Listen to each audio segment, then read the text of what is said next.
নমস্কার বন্ধুরা, আজকে দুপুরে কি মেনু করেছি চলো এই দেখিয়ে দিই।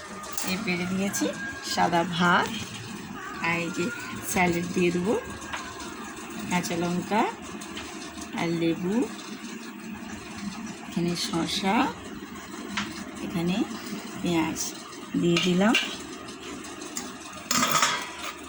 এবারে করেছি আলু ভাজা,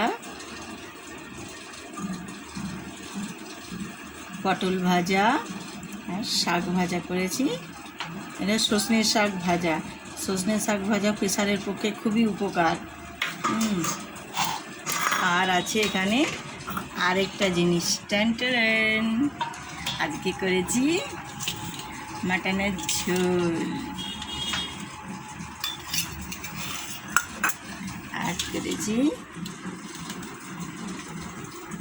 মাটন, লাল লাল করে মাটনের ঝোল। কেমন হয়েছে জানাবে বন্ধুরা সবাই। আজ এই পর্যন্তই, টাটা।